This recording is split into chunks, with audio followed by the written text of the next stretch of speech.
Hello, good morning everyone. Welcome to my channel. तो आज हम डिस्कस करेंगे कोडिंग एंड डिकोडिंग के बारे में। ये जो रीजनिंग का सेकंड चैप्टर है, ठीक है। पहला चैप्टर हम लोग डिस्कस कर चुके हैं। वो पहला चैप्टर कौन सा था? डिस्टेंस एंड डायरेक्शन पहला चैप्टर था, तो उसको हम लोग कवर कर चुके हैं। अब इसमें हम लोग बात करेंगे कोडिंग एंड डिकोडिंग के बारे में। ये तो नाम से ही क्लियर है कि कोडिंग एंड डिकोडिंग क्या होता है, ठीक है। बहुत लोग जानते भी होंगे, लेकिन इसको कैसे अप्लाई करना है वो आसान सा तरीका है ना, इसमें डेवलप हम लोग करेंगे, ठीक है। कोडिंग और decoding, coding and decoding most important जिसको बोला जाता है ना, मोस्ट इम्पोर्टेंट ये चैप्टर होता है। ये लगभग आपको हर एक एग्ज़ाम में इससे क्वेश्चन रहेगा ही रहेगा, और इससे क्वेश्चन अच्छा खासा रहता है। तो कोडिंग क्या होता है और डिकोडिंग क्या होता है, ठीक है। कोडिंग वो एक लैंग्वेज होता है जो सीक्रेटली क्रिएट किया हुआ रहता है। जैसे अगर मान लेते हैं, जो जैसे है ना कि अगर आपका कोई फ्रेंड है जो गया, चाइना गया या कहीं और दूसरा विदेश गया, फॉरेन कंट्रीज़ में गया, वहाँ का लैंग्वेज वो सीख करके आया, ठीक है। तो आपसे क्या किया, वो चाइनीज़ में वो टॉक करना शुरू किया। चाइनीज़ में वो आपसे कुछ बोलेगा तो आपको पता नहीं चलेगा ना, आपको समझ में नहीं आएगा। तो वो चाइनीज़ जो लैंग्वेज हो गया वो आपके लिए क्या होगा, वो हो गया कोड। कोडिंग वो आपके लिए हो गया कि एक कोड में वो बोला है। जब तक आप उसको डिकोड नहीं कीजिएगा, ठीक है, जब तक आप उसको डिकोड नहीं कीजिएगा, यानी उसको अपने लैंग्वेज में कन्वर्ट नहीं कीजिएगा, अपने लैंग्वेज में उसको सिंपल भाषा में उसको बदलिएगा नहीं, या जैसे चाइनीज़ को अगर आप इंग्लिश में बदल लेते हैं, इंग्लिश में कन्वर्ट कर लेते हैं, या आप हिंदी में कन्वर्ट कर लेते हैं, या और दूसरा कोई भी लैंग्वेज में कन्वर्ट कर लेते हैं जिससे आपको समझ में आ जाए, तो उसी को बोलते हैं हम लोग डिकोडिंग, ठीक है। कोडिंग क्या होता है? जो आपको समझ में नहीं आए, उससे कोई मतलब नहीं है, लेकिन आपको पता है कि ये चाइनीज़ लैंग्वेज है। ऐसा नहीं कि कोई भी लैंग्वेज आकर के बोल दिया, आपको पता नहीं है, आप गूगल पे वो सर्च करना शुरू कर दिए कि चाइनीज़ में इसका, ये चाइनीज़ लैंग्वेज है, अब इसका हिंदी में क्या होगा, फिर ये चाइनीज़ लैंग्वेज है, इसका इंग्लिश में क्या होगा, तो ऐसे पता नहीं चलेगा। वो एक रहता है, रूल रहता है कि ये चाइनीज़ लैंग्वेज है या कुछ लैंग्वेज है, ठीक है। तो जैसे एक और बहुत बहुत ही जो मतलब जिसको आप कह सकते हैं कि आप लोग में से सब लोग जानते ही होंगे कि कंप्यूटर जो है, कंप्यूटर सिर्फ और सिर्फ बाइनरी लैंग्वेज को वो रीड करता है। कौन सा लैंग्वेज को? बाइनरी लैंग्वेज को। बाइनरी लैंग्वेज क्या होता है? सिर्फ 0 और 1 को ही वो रीड करता है। हम जैसे अगर मान लीजिए हम सम करते हैं, सम लिखते हैं, तो इसमें ये जो सम है ना, ये पहले कोड होता है 0 1 में, पहले कोड होता है, फिर उसके बाद तब हमको रिजल्ट देता है। जैसे हम अगर लिखेंगे 15 + 3, ठीक है, तो 15 + 3, तो इसको क्या करेगा वो पहले 0 और 1 में ये कन्वर्ट करेगा, इसको भी क्या करेगा, 0 और 1 में इसको कन्वर्ट करेगा, ठीक है। और यहाँ पे जो सम है, यहाँ पर भी ये जो प्रोसेस हो रहा है ना, इसको भी 0 1 में ये देखेगा कि यहाँ पे सब्ट्रैक्ट हो रहा है या ऐड हो रहा है। कंप्यूटर सिर्फ ऐड करता है, ठीक है। कंप्यूटर क्या करता है? सिर्फ ऐड करता है, वो सब्ट्रैक्ट नहीं करता है। जैसे मान लीजिए अगर हमको 15 - 3 अगर करना होता है, तो 15 प्लस करता है, यहाँ पे -3 कर देता है, ठीक है। 15 प्लस -3 कर देता है। तो उतना डेप्थ में जाने की ज़रूरत नहीं है, सिर्फ समझना ये है कि कोडिंग और डिकोडिंग, कोडिंग होता है कोई दूसरा लैंग्वेज को किसी और लैंग्वेज में कन्वर्ट करके वो लिखा हुआ है। अब उसको उसके बेसिस पर हम लोगों को बताना रहेगा कि इसको दूसरे लैंग्वेज में और क्या लिखेंगे। जैसे हम एक एग्जाम्पल समझते हैं, इसमें हम लोग एक एग्जांपल से हम लोग समझते हैं, पता चल जाएगा, आराम से पता चलेगा वो, ठीक है। ये कोई हार्ड नहीं है, आप लोग धीरे धीरे सब सीख जाइएगा। इसमें जनरली जो आता है ना, वो लेटर वाला आता है, या उसको लेटर को नंबर में किया हुआ रहेगा, इस तरह से आता है। जैसे आपका मान लीजिए कि अगर मैंगो दिया हुआ है आपका 50, ठीक है, तो आपको बताना है एप्पल क्या होगा। अब मैंगो दिया हुआ है 50, ये कैसे पता चलेगा ये कौन सा कोड में लिखा हुआ है, ये कौन सा कोड में लिखा हुआ है, ये कैसे पता चलेगा? तो इसका है ना, आप देखिए बहुत सारे लोग आंसर भी दे देंगे कि मैंगो का ये कैसे करके यहाँ पर 50 लिखा हुआ है, तो एप्पल का आंसर भी दे देंगे। देखिए यहाँ पर मैंगो का जो लिखा हुआ है सबका प्लेस वैल्यू लिखा हुआ है, तो मैंगो का एम जो होता है वो 13 पे आता है, और ए जो होता है वो 1 पे आता है, और यहाँ पे एन 14 पे, जी 7 पे, और ओ 15 पे। ये सबको जब ऐड किया है तो यहाँ पे 50 आया है। ठीक है, तो इसका प्लेस वैल्यू को यहाँ पर ऐड किया गया है। अब यहाँ पर उसी तरह से अब इसके प्लेस वैल्यू को यहाँ पे जब ऐड करके 50 मिल रहा है, तो इसी तरह से इसका जब प्लेस वैल्यू को जब ऐड करेंगे तो हमारा आंसर आएगा। अब जैसे यहाँ पर हम कर लेते हैं, ए का 1 होता है, और पी का होता है 16, फिर पी है 16, फिर एल है तो एल का 12 होता है, और ई का होता है 5। तो ये सबको ऐड कर दीजिएगा तो कितना आ जाएगा, 33, 33 और 5 38 और 12 ये भी 85 आ रहा है। तो आंसर इसमें भी 50 ही होगा। ठीक है, तो इस तरह से अप्रोच करना है। तो इसमें है ना बहुत सारा चीज़ का ज़रूरत पड़ेगा जो हम अभी डिस्कस करेंगे उसके बारे में। जैसे सबका प्लेस वैल्यू रहेगा, फिर आपको मतलब उल्टा करके उसका दिया हुआ रहेगा। जैसे मान लीजिए यहाँ पर दिया है CAT, अब यहाँ पर CAT को लिखा हुआ है DBU, ठीक, DBU लिखा हुआ है। तो उसी तरह से MAN का पूछेगा कि MAN का क्या होगा। तो यहाँ पर क्या हुआ है, C में एक ऐड हुआ, +1 हुआ तो D आया, फिर A में +1 हुआ तो B आया, और T में उसी तरह से +1 हुआ तो U आया। तो उसी तरह से सेम तरीका से इसमें भी कोडिंग करेंगे। M में +1 करेंगे तो N आएगा, M के जस्ट आगे वाला कौन सा है N, और A के जस्ट आगे वाला है B, और N के जस्ट आगे वाला है O। तो इस तरह से है ना, मतलब कोडिंग डिकोडिंग वाला क्वेश्चन किया जाता है। इसको जैसे यहाँ पे था कि कैट को एक दूसरे लैंग्वेज में कोड किया गया कि कैट को इस ये लैंग्वेज में बोला जा रहा है DBU।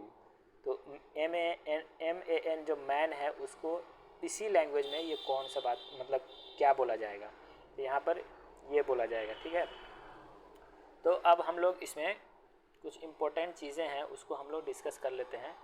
सबसे पहले हम लोग डिस्कस करेंगे कि कितना तरह का types of coding, types of यहाँ पर है ना टाइप्स ऑफ कोडिंग पहले हम लोग डिस्कस करेंगे। टाइप्स ऑफ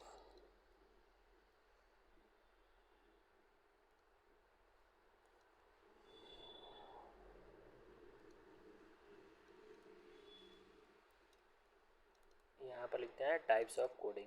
अब अलग अलग तरह का कोडिंग होता है, जैसे लेटर टू लेटर कोडिंग दिया हुआ रहेगा। ठीक है, यहाँ पर लेटर टू लेटर कोडिंग दिया हुआ रहेगा, या आपका दिया हुआ रहेगा लेटर टू नंबर कोडिंग दिया हुआ रहेगा, या और भी अलग अलग तरीक़ा का दिया हुआ रहेगा। तो ये सब हम लोग देखते हैं। सबसे पहला आता है लेटर टू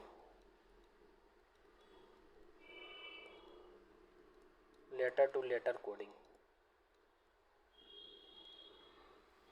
ठीक है, इसमें क्या होगा, जिस तरह से हम बताए हैं ना कि जैसे मान लीजिए DOG, ठीक है, DOG को ये लिखा हुआ है किसमें, EPH। ठीक है, उसी तरह से अगर हम मान लेते हैं यहाँ पर लिखते हैं BOY को क्या हो जाएगा, ये BOY को तो CPZ। ठीक है, तो इस तरह से इसमें क्या किया, +1 को ऐड किया है। तो इस ये जो हो गया यहाँ पर भी लेटर है और यहाँ पर भी लेटर है, तो ये हो गया लेटर टू लेटर कोडिंग। अब सेकेंड आता है letter to number coding. Letter to number coding में क्या होगा, जैसे एक एग्जांपल हम ले लेते हैं AT लिखा हुआ है 20, ठीक, और BAT लिखा हुआ है 40, तो बताना है CAT क्या होगा। ठीक, इसमें क्या किया है, बहुत सारे लोग आंसर भी देने लगे होंगे कि इसका प्लेस वैल्यू सबका प्लेस वैल्यू को आपस में मल्टीप्लाई किया है। देखिए ये 1 है, 1 इंटू टी जो आता है वो 20 पे आता है, तो 1 इंटू 20, यहाँ पे 1 इंटू 20 इंटू 2, ये हो गया 40। उसी तरह से 3 इंटू 2 इंटू 20 कितना हो गया, ये 3 इंटू 1 यहाँ पे होगा ना, यहाँ पे होगा 3 इंटू 1 इंटू 20, तो ये हो जाएगा 60। ठीक है, तो इस तरह से होता है लेटर टू नंबर कोडिंग। और आपका एक होता है सब्सटीट्यूट कोडिंग। तीसरा नंबर पे है सब्सटीट्यूट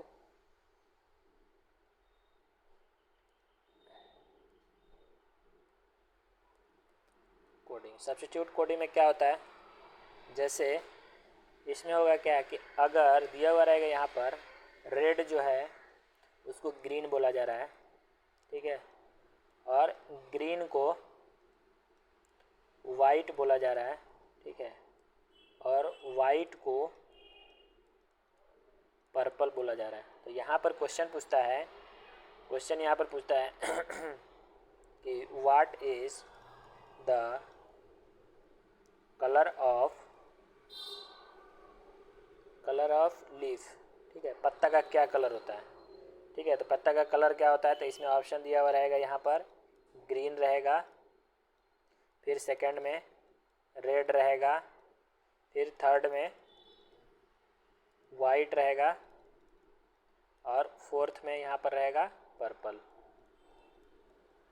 तो सब लोग एकदम जाएंगे, एकदम टिक मार के आ जाएंगे कि लीफ का कलर जो होता है वो क्या होता है, लीफ का कलर होता है वो ग्रीन कलर होता है, लीफ जो होता है वो ग्रीन कलर का होता है, इसलिए जाएंगे एकदम ग्रीन पर टिक मार करके आ जाएंगे। लेकिन आएंगे उसके बाद में जब आंसर जब चेक करेंगे तो आएगा उनको उसमें उस क्वेश्चन में मार्क्स आएगा 0, और उसके बाद निगेटिव भी मार्किंग हो सकता है, ठीक है।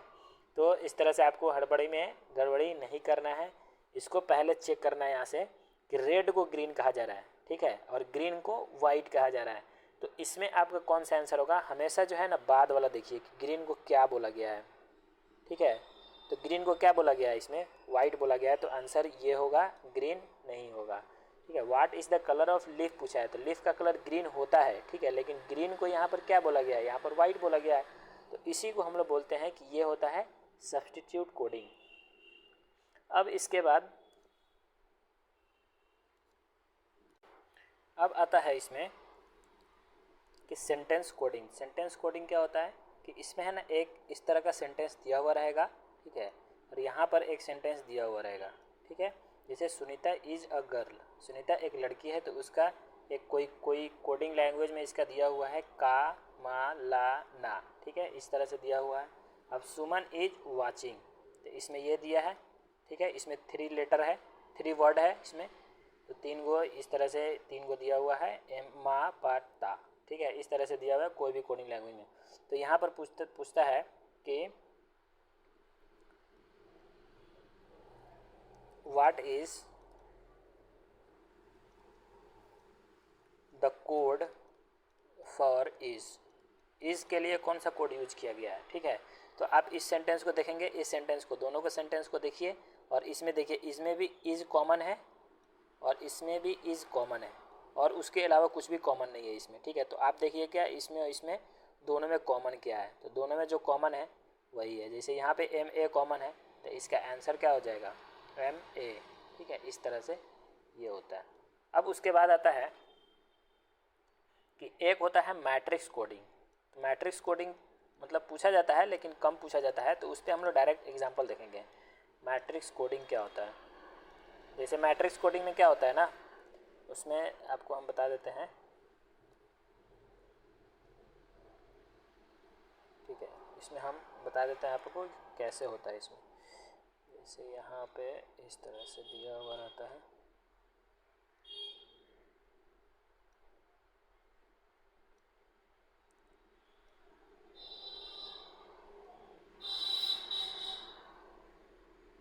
मैट्रिक्स कोडिंग में है ना, 2 आपका मैट्रिक्स दिया हुआ रहेगा और दोनों एक दूसरे से लिंक रहेगा। जैसे इसमें मान लीजिए कि 1 2 3 4, नहीं इस तरह से नहीं, इसमें यहाँ पे 1 2 3 4, यहाँ पे 1 2 3 और 4 इस तरह से दिया हुआ रहेगा।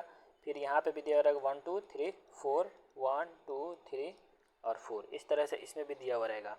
तो ये देखिए, अब इसमें है ना कुछ नंबर, कुछ लेटर या कुछ भी लिखा हुआ रहेगा इसमें, मान लीजिए कि एम इसमें लिखा हुआ है, ठीक है, और इसमें यहाँ पर एन लिखा हुआ है, ठीक। तो उस तरह से यहाँ पर कुछ भी लिखा हुआ रहेगा, तो दोनों को है ना, दोनों को मिला करके एक क्वेश्चन इसमें पूछेगा, तो आपको है ना दोनों मैट्रिक्स को यूज़ करना पड़ेगा उसमें, ठीक है, दोनों मैट्रिक्स का यूज करके आपको आंसर उसमें बनाना पड़ेगा। तो हम लोग धीरे धीरे करके सब कुछ सीखेंगे। तो मैट्रिक्स वाला में जनरली एग्जांपल्स जब देंगे ना, तब उसमें अच्छे से समझ में आएगा आप लोगों को। अब जो बहुत ही इम्पोर्टेंट जो चीज़ है जिसमें कोडिंग मतलब कोडिंग एंड डिकोडिंग में जो सबसे ज़्यादा हेल्प करेगा तो उसको हम लोग सीख लेते हैं। वो क्या है? तो उसको बोला जाता है कि लेटर पोजीशन। लेटर का पोजीशन याद करना है दोनों ऑर्डर में, मतलब दोनों ऑर्डर में याद करना है। एक जो ए बी सी डी करके जाते हैं वो वाला ऑर्डर में भी याद करना है, यानी ए टू जेड वाला ऑर्डर में, और एक जेड टू ए वाला ऑर्डर में। और एक क्या होगा? एक होगा जैसे मान लेते हैं, हम धीरे धीरे सब कुछ बताते हैं, ठीक है। तो पहले हम ए टू जेड नंबरिंग कर लेते हैं। A B C D. अब हम लोग लेटर पोजीशन के बारे में बात कर लेते हैं कि लेटर पोजीशन क्या होता है। जैसे ए क्या होता है 1 पे आता है, बी 2 पे, सी 3 पे, इस तरह से ये सब आते जाता है इस तरह से, ठीक है। अब इसको आपको बहुत ही मतलब एकदम है ना उंगली पे होना चाहिए ये कि ए कितने नंबर पे आता है, एम जो है वो 13 पे आता है, एन जो है वो 14 पे आता है, डी कितने पे आता है, डी 4 पे आता है, ई 5 पे आता है, जी 7 पे आता है, एच 8 पे, आई 9 पे। तो इस तरह से है ना आपका एकदम उंगली पे होना चाहिए कि मतलब लेटर का पोजीशन, तभी आप आगे क्वेश्चन को बहुत ही कम समय में आप सॉल्व कर पाएंगे। अब जैसे देखिए कि एक होता है मतलब सीधा ए टू जेड वाला, ठीक है। ए टू जेड वाला तो आप नंबर आराम से याद कर सकते हैं कि ए का 1 है, बी का 2 है, सी का 3 है, इस तरह से आप याद कर सकते हैं। लेकिन ए के अपोजिट में कौन आता है, बी के अपोजिट में कौन आता है, सी के अपोजिट में कौन आता है, तो इस तरह से ये भी याद कर सकते हैं आप, ठीक है। इसको याद करना है और वो एकदम शॉर्ट ट्रिक में सब बताएंगे कि कैसे शॉर्ट ट्रिक में इसको पूरा को याद कर लेना है। एकदम ज़बान पे रहेगा आपका, आप एक जरा मतलब ऐसा नहीं लगेगा आपको कि आप भूल रहे हैं, भूलिएगा ही नहीं, ठीक है। सबसे पहले एक चीज़ इसमें लिखिए कि सम जो होगा ना, जैसे इसका अपोजिट का, जैसे ए 1 पे है, जेड इसका अपोजिट में आएगा 26, तो इस दोनों का सम हमेशा कितना होगा 27। तो यहाँ पर सम ऑफ लेटर्स कितना होगा, सम ऑफ लेटर्स होगा 27। किसमें? इसमें जो अपोजिट वाला है ना उसमें 27 होगा, सबका होगा 27। आप देख लीजिए ए 1 पे है, जेड 26 पे है, तो ये दोनों जोड़ रहे हैं तो 27, फिर 25 और ये 2 27, इस तरह से सब मतलब सबको जोड़ते जाएंगे। इसका अपोजिट वाला जो पोजीशन वैल्यू है, अपोजिट वाला जो लेटर है उसका पोजीशन वैल्यू को जोड़ेंगे तो यहाँ पर आएगा 27। तो कोई भी अगर पूछे कि एच के अपोजिट में क्या आता है, कैसे पता चलेगा एच के अपोजिट में क्या आता है, तो सबसे पहले 8 का पोजीशन वैल्यू याद रहना चाहिए। तो 8 का पोजीशन वैल्यू 8 होता है। अब उसके बाद 27 में से 8 घटा देंगे तो कितना बचा 19, तो 19 बचा, तो 19 कितने पे आता है, एस पे आता है। तो इसका एस का अपोजिट क्या, एच का अपोजिट क्या हो गया, एस हो गया। तो उस तरह से जब आपका नंबरिंग एकदम बढ़िया से याद रहेगा ना तो आप आराम से इसको याद कर सकते हैं, आराम से इसको बढ़िया से इसको अप्लाई करेंगे एकदम कम टाइम में। तो इसको याद करने का जो ट्रिक है वो ट्रिक देखिए, बहुत ही ध्यान से आप लोग पूरा कंसंट्रेशन के साथ आप लोग यहाँ पर देंगे, ठीक है। अभी है ना नंबरिंग भी हम पूरा अच्छे से याद करवाएंगे, ऐसा नहीं है कि नंबरिंग हम छोड़ देंगे। तो अभी क्या करते हैं, हम नंबरिंग याद करवा देते हैं, पहले नंबरिंग हम याद करवा देते हैं, उसके बाद ये अपोजिट वाला है ना याद करवा देंगे।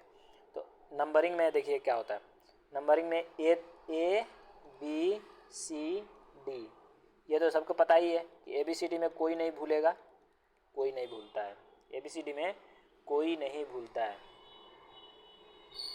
उसके बाद हम आते हैं, एक आप वर्ड सुने होंगे T20, सुने ना T20 इंटरनेशनल होता है, T20 मैच होता है, तो T जो आता है वो 20 पे आता है, ठीक है। अब I देखिए, आई को अब क्या लिखते हैं, ऐसे लिखते हैं ना आई को, IM ए बॉय या गर्ल, ठीक। तो ये ऐसे लिखते हैं आई को, तो इस तरह से समझ लेना है कि ये 9 है, ठीक है। तो I 9 पे आता है, तो ऐसे लिखते हैं आप कभी कभी, तो I 9 पे आता है। अब देखिए एच को ऐसे लिखते हैं, तो आप एच पे जब ऐसे आप कर दीजिएगा तो ये क्या हो जाएगा, ये किस तरह से दिख रहा है, 8 की तरह दिख रहा है। तो एच का पोजीशन वैल्यू 8 होता है, ठीक। अब देखिए, अब आइए आगे, आपको पूरा एकदम अच्छे से रटवा देंगे हम, टेंशन नहीं लेना है कि इसको कैसे याद रखेंगे। अब उसके बाद आता है जी का वैल्यू।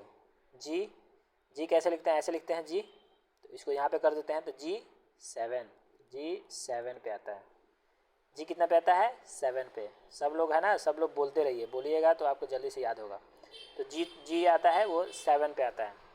अब उसके बाद क्या बचता है, के जो है याद रखना है, के 11 पे आता है, के 11 पे आता है।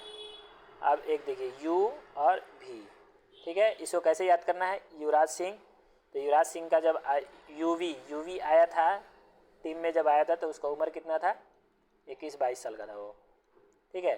तो इस तरह से उसको याद करना है, युवराज सिंह आया था टीम में, कितना कब आया था, उसका उम्र क्या था, तो 21-22 साल में वो आया था। अब उसके बाद है ओपी, ठीक है। तो ओपी को आप किसी तरह से अपने अपने हिसाब से, मतलब जो भी आपका पड़ोसी है उसके हिसाब से आप नाम याद रख सकते हैं। जैसे हम मान लेते हैं कि किसी का नाम है ओम प्रकाश, अगर किसी का नाम है, ठीक है, तो ओम प्रकाश लिख दिए और उसके बाद में उसका फ्लैट नंबर और रूम नंबर, तो फ्लैट नंबर 15 है और रूम नंबर 16 है, ठीक है। तो इस तरह से आप है ना किसी तरह से करके इसको जब रिलेट करके याद कीजिएगा ना तो आराम से आपका याद हो जाएगा, ठीक। तो आप लोग है ना अपने मन में सबको दोहराइए, सबको जब दोहराइएगा मन में तभी जा करके ये बढ़िया से एकदम क्लियरली याद होगा। तो ओ पी का ये हो गया 15 और 16। अब उसके बाद हम लोग, अब किसका बचा हुआ है, जे और के का। तो जे के का बचा है, तो के का 11 होता है और जे का कितना हो जाएगा, 10। तो ऐसे याद रखना है। जम्मू एंड कश्मीर में क्या चलता है, गोली चलता है। तो इस तरह से याद करना है, जम्मू एंड कश्मीर में जो मतलब बंदूक है उसमें कितनी गोली है, 10-11 गोली है, ठीक है ना। किसी तरह से आप याद करिए जो इंटरेस्टिंग हो। आप कुछ भी जोकर बुला सकते हैं, किसी को कुछ भी आप ऐसा रखिए जो आपको दिमाग में है ना इंस्टेंट आए। तो जे एंड के, जम्मू एंड कश्मीर में जो बंदूक है उसमें कितनी गोलियाँ, 10-11 गोलियाँ। तो इस तरह से आप याद कर सकते हैं आराम से। अब हमको याद करना है एम का। तो एम का, ठीक है, जो तेरा है वो मेरा है ना। यहाँ पे आ गया जो तेरा है, यानी एम का पोजीशन वैल्यू क्या है, 13। जो तेरा है वो मेरा है, एम जो है जो तेरा है वो मेरा है। अब हमको अगर याद करना, कोई बोले क्यू, तो क्यू जो है वो 17, आप कुछ भी याद कर सकते हैं, इससे कुछ रिलेटेड बना दीजिए। जैसे मान लीजिएगा DDLJ का ले लीजिए कि DDLJ कितने साल मतलब से चल रही है, तो मान लीजिए उसको बोल दीजिए कि हाँ 17 साल से चल रही है, या कोई भी ऐसा चीज़ जो आपके लिए इंटरेस्टिंग हो उस पर आप इस सबको बना सकते हैं बढ़िया से। अब उसके बाद सबको है ना एक जगह समराइज करते हैं हम, ठीक है, सबको एक जगह हम समराइज करते हैं, मतलब बारी बारी से। तो A B C और D ये आता है 1 2 3 और 4 पे, ठीक। उसी तरह से अगर E और F, इसको तो याद करना पड़ेगा, इसका भी हम शॉर्टकट बताते हैं कि EF कैसे याद होगा। तो E जो है 5 पे आता है और ये 6 पे आता है। G और H, ठीक है, जी का हम बता चुके हैं कि जी का कैसे करना है, जी को ऐसे करना है और यहाँ पे 7। तो जी का प्लेस वैल्यू, जी का जो पोजीशन वैल्यू है वो 7। और एच का है, एच कैसे लिखता है, ऐसे लिखते हैं, तो ये 8 की तरह दिख रहा है तो ये 8 हो गया। अब आई है, तो आई को कैसे लिखते हैं, ऐसे, तो ये हो गया 9। इसका प्लेस वैल्यू, पोजीशन वैल्यू इसका हो गया 9। अब देखिए जे, तो जे को आप अभी देख लीजिए कि हाँ जे को याद करना पड़ेगा, लेकिन आप आराम से उसको याद कीजिएगा। कैसे, देखिए इतना सब याद करने के बाद में EJOTY ये याद करना है। ई का पोजीशन वैल्यू 10, 5 और इसका 10, इसका 15, इसका 20, इसका 25। तो ये वाला भी याद करना है, ये भी इम्पोर्टेंट है क्योंकि बहुत सारा हम लोग जो भी मतलब वैल्यू लिखेंगे वो इसके मदद से भी हम लोग लिख लेंगे, बहुत सारा वैल्यू। जैसे हमको ई का पता था लेकिन एफ़ का पता नहीं था, एफ़ का पता नहीं है तो एफ़ से कुछ बन नहीं रहा था, तो एफ से आप अपना बना लेते हैं अगर तो ठीक है, नहीं तो अगर ई का पता है, जैसे ई 5 पे आता है तो ई के जस्ट बाद में एफ है तो एफ 6 पे आएगा। उसी तरह आई जो है 9 पे आता है तो आप जे आई के बाद है तो जे आराम से 10 आ जाएगा। अगर जे का पोजीशन वैल्यू ऐसे नहीं याद आ रहा है तो ई जे ओ टी वाई वाला है ई जो टी, तो इसको याद कीजिए, ये 10 नंबर पे आता है। ठीक है, अब यहाँ पर आप ले लीजिए के जो है के का प्लेस वैल्यू क्या होगा, के का प्लेस वैल्यू पोजीशन वैल्यू जो है वो हो जाएगा 11। इसे Jammu and Kashmir J and के हम याद किए थे ना, जम्मू एंड कश्मीर में कितनी गोलियाँ 10 11, और एल जो है वो 12 पे आता है, एम जो 13 है वो मेरा है, ठीक, जो 13 है वो मेरा है। तो यहाँ पे एम का पोजीशन वैल्यू 13 और एन का पोजीशन वैल्यू हो गया 14, और उसके बाद ओ और पी का एक साथ याद किए थे तो ओ पी का 15 और 16 है ना, 15 और 16 याद किए थे। ओम प्रकाश का मतलब फ्लैट नंबर और रूम नंबर 15 और 16, ओ पी हो गया। और क्यू का कितना था 17, और आर का याद करना पड़ेगा 18, एस का आपको याद करना पड़ेगा 19, और टी तो यहाँ से याद हो जाएगा, टी यहाँ से याद हो जाएगा 20, यू वी एक साथ याद किए थे, कितने साल में आया था युवराज सिंह 21-22 साल में, डब्ल्यू एक्स वाई जेड इसको आपको याद करना पड़ेगा 23, 24, 25, 26। ठीक है, तो इतना सारा तरीका है इसको याद करने का। आप लोग है ना मतलब इसको 2-4 बार अपने से मन में बोलिएगा, 2-4 बार खुद से, तो आप लोगों को ये पूरा अच्छे से क्लियरली याद हो जाएगा। ऐसे इसमें कुछ टफ है नहीं ज़्यादा, हम भी स्टार्टिंग में जब इसको मतलब याद किए थे तो ऐसे ही याद किए थे, एकदम आराम से सब कुछ बड़ी बढ़िया से बहुत अच्छे तरीके से बहुत जल्दी में सब याद हो गया था।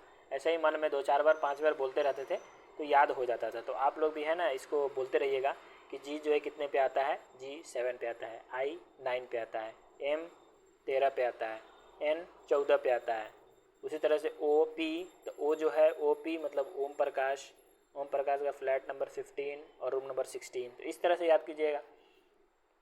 और ई जे ओ टी वाई ई तो पक्का याद करिएगा लोग, ठीक है। अब इसके बाद हम लोग डिस्कस कर लेते हैं कि जो अपोजिट वाला है, मतलब ए के अपोजिट में जेड आता है, बी के अपोजिट में वाई आता है, तो उसको कैसे याद करेंगे। तो उसको इस तरह से याद करेंगे। यहाँ पर हम पहले से ही पोजीशन वैल्यू सबका लिख के रखे हैं। तो एक चीज़ आप लोगों को पता है ही कि इस दोनों का मतलब इसका और इसका सम जो है वो कितना आ रहा है, सम हमेशा आएगा 27, सम 27 आना चाहिए। अब देखिए ए टू जेड, इसको कैसे याद करना है, ए टू जेड सब कोई जानता है, ए टू जेड। तो ए का अपोजिट क्या आएगा, जेड आएगा, और बी के अपोजिट वाई है, तो इसको कैसे याद करना है, बी ओ वाई, ठीक। तो यहाँ पर बी है, यहाँ पर वाई है।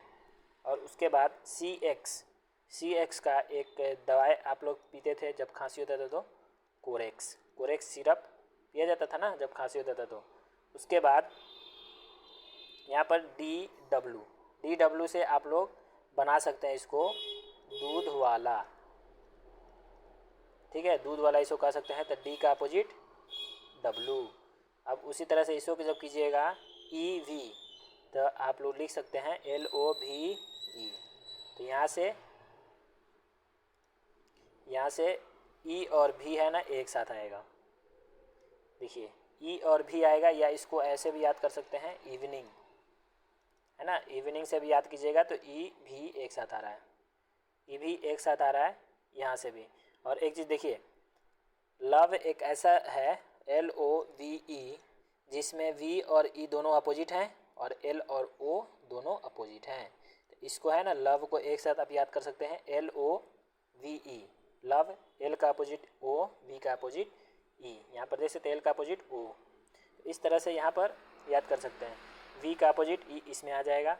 और इसमें है ना आप इसको मतलब दूसरे तरीके से किसी तरीके से याद कर सकते हैं, जैसे आप इसको कह सकते हैं कि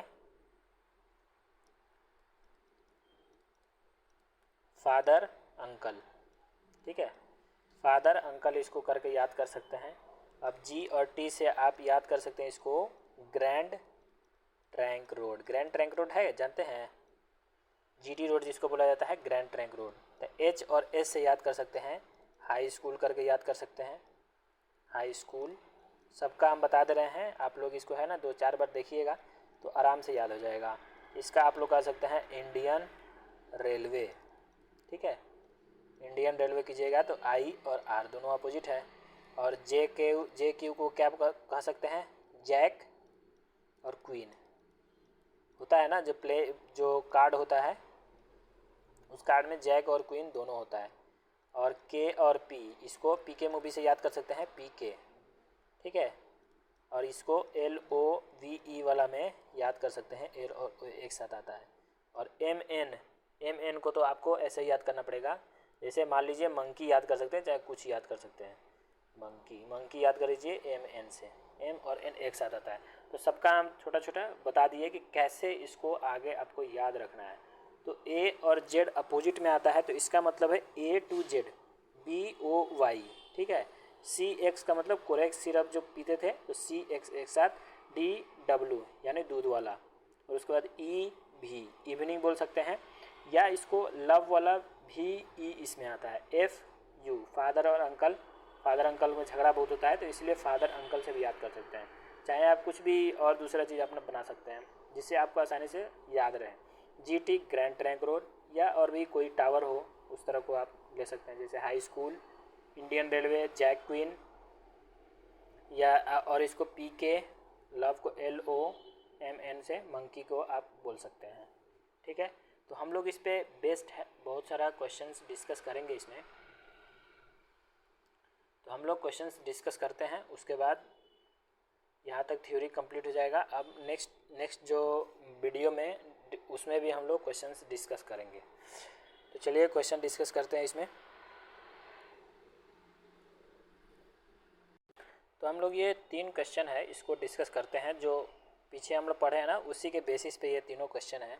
तो इसको हम लोग बारी बारी से हम लोग डिस्कस करते हैं, ठीक है। तो आप लोग इसको पॉज करके, वीडियो को पॉज करके आप लोग कोशिश कीजिए, अगर बन जाता है तो बहुत ही अच्छी बात है, क्योंकि पिछला ही जो भी चीज़ है वो सारा इसमें यूज हुआ है। चलिए हम डिस्कस करते हैं। तो इसमें जो पहला क्वेश्चन है, ठीक है, जो पहला क्वेश्चन है MONKEY, मंकी को इसमें कोड किया गया है। तो आप लोग कितने लोग इसको देख पाए कि ये कैसे कोड किया गया है। जैसे देखिए L जो है यहाँ पे इसमें +1 ऐड किया है तो M आया है, ठीक है, यहाँ पे राइट में, ठीक है, +1 इसमें किया है। तो उसी तरह यहाँ पर देखिए N है तो N को +1 किया है तो ये आया है O, और M में +1 किया है तो ये N आया है। उसी तरह से J में +1 किया है तो K आया है, D में +1 किया है तो E आया है, और X में +1 किया है तो I आया है। अब आप क्या कीजिए, सब में एक एक माइनस करना है आप, ठीक है। इसमें देखिए एक माइनस हुआ है तब आया है, यह है ना y में एक माइनस हुआ तो x आया, E में एक माइनस हुआ तो D आया, K में एक माइनस हुआ है, सब में एक माइनस हुआ है, यानी इधर से प्लस हुआ है मतलब इधर से ये माइनस हुआ है। तो T में एक माइनस कीजिए, क्या आएगा, T में एक माइनस कीजिएगा तो S आएगा। और I में देखिए इसको कैसे, देखिए R है यहाँ पे, तो R को एक माइनस कीजिए तो यहाँ पर Q आ जाएगा, फिर E को एक माइनस कीजिए तो यहाँ पर D आएगा, और G को एक माइनस कीजिए तो क्या आएगा, F आएगा, और I को एक माइनस कीजिए तो H आएगा, और T को एक माइनस कीजिए तो S आएगा। देखिए S में एक जोड़े तो प्लस, मतलब +1 किए तो T आया, H में +1 किए तो I आया, F में +1 किए तो G आया, D में +1 किए तो E, Q में +1 तो R। तो ये इसका आंसर हो जाएगा। अब हम लोग नेक्स्ट डिस्कस करते हैं। ये तो बहुत आसान है कि इसमें +1 किया गया है और इसमें +1 किया गया है, और D में इसमें भी +1 किया गया है, और इसमें भी I में भी +1 किया गया है, और उसी तरह से O में भी +1 किया गया है। तो सब में +1 करना है। तो T में +1 कीजिएगा तो U आएगा, E F, तो L से M, E से F, V से V, W, I से J, S T I J O P N O, ठीक है, ये आएगा इस कोड में। देखिए यहाँ पर दिया है एक, मतलब टेम्पल, और इसको इसमें कोड किया गया है।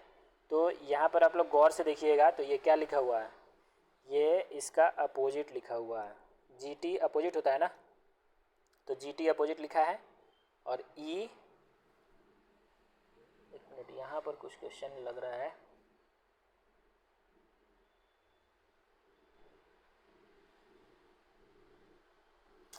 यहाँ पर क्वेश्चन में थोड़ा सा मिस्टेक है, इसको आप सही कर लीजिए। तो यहाँ पर आप क्या लिखिएगा, जैसे टी का अपोजिट जी है तो ई का अपोजिट यहाँ पर वी होता है, तो ई का अपोजिट वी और एम का अपोजिट यहाँ से एन, पी का अपोजिट के, ठीक है, और एल का अपोजिट ओ और ई का अपोजिट भी। तो यहाँ से देखिए सी का अपोजिट क्या होगा एक्स, आर का अपोजिट आई, और आई का अपोजिट आर, और सी का अपोजिट एक्स, के का अपोजिट क्या होगा, के का अपोजिट क्या होगा, के का अपोजिट क्यू, के का अपोजिट होगा पी, पी के याद कराए थे ना अभी, के का अपोजिट पी, और ई का अपोजिट आएगा आपका भी, और टी का अपोजिट आएगा जी, जी टी रोड याद कराए थे। तो देखिए अभी इसका हम लिख दे रहे हैं, तो सी का अपोजिट एक्स, आर का अपोजिट आई, और आई का अपोजिट आर, सी का अपोजिट एक्स, के का अपोजिट पी, और ई का अपोजिट भी, और टी का अपोजिट जी, जी टी रोड। तो ये है। अब मतलब इतना तो हम लोग अभी फ़िलहाल डिस्कस किए हैं, इससे तो पूरा अभी क्लियर होगा नहीं, हम लोग आगे भी डिस्कस करेंगे। नेक्स्ट जो लेक्चर है उस लेक्चर में हम लोग इसको अच्छे से डिस्कस करेंगे। होप आप लोगों को ये यहाँ तक क्लियर है, और यहाँ तक बहुत ही अच्छे से आप लोगों को क्लियर है, जो भी मतलब पढ़ाए हैं, जो भी समझाए हैं वो सब अच्छे से समझ में आया है। फिर भी आपको कहीं पर डाउट है, कोई भी मतलब टॉपिक में जो समझाए हैं उसमें कहीं पर भी अगर कोई डाउट है तो आप लोग कमेंट बॉक्स में कमेंट कीजिए। और ये जो पोजीशन वैल्यूज़ है इसको अच्छे से याद कीजिए, और ये भी पोजीशन वैल्यूज़ है जो अच्छे से इसको याद कीजिए। यहाँ पर पूरा समरी हम लिखा दिए हैं कि कैसे इसको याद करना है, ठीक है, कैसे इसको याद करना है, ये सब हम अच्छे से समझा दिए हैं। और इसको नेक्स्ट जो लेक्चर है उसमें आप लोग इसको याद करके आइएगा। और यहाँ पर देखिए ये अपोजिट वाला भी हम याद करा दिए हैं कि कैसे इसको याद करना है, तो ये भी याद करके आप लोग आइएगा, तभी अगला लेक्चर में जो क्वेश्चन प्रैक्टिस कराएंगे तो वो आप लोग के लिए आसान रहेगा, नहीं तो वो वहाँ पर आप लोगों को टफ़ लगेगा, वो बहुत टफ़ लगेगा, क्योंकि ये पोजीशन वैल्यू जब याद नहीं रहता है तो बनाने में काफ़ी दिक्कत होता है। आप लोग फिर उंगली में जोड़ना शुरू कर देते हो ए बी सी डी इस तरह से, तो बहुत काफ़ी टाइम लेगा। बनेगा तो ज़रूर, लेकिन काफ़ी टाइम लेगा, कई बार तो बनेगा भी नहीं। तो इस तरह से इसलिए आप लोग इसको पूरा अच्छे से याद कीजिए, पोजीशन वैल्यू को याद कीजिए, उसमें अपोजिट वाला याद कीजिए, ठीक है। तो ये दोनों काफ़ी इंपॉर्टेंट है, EJOTY तो भूलना ही नहीं है, ठीक है, उसको एकदम याद करके रखना है। तो होप यहाँ तक आप लोगों को समझ में आया है। और if you are new to my channel please subscribe my channel, like and share my channel. Thank you for watching the video.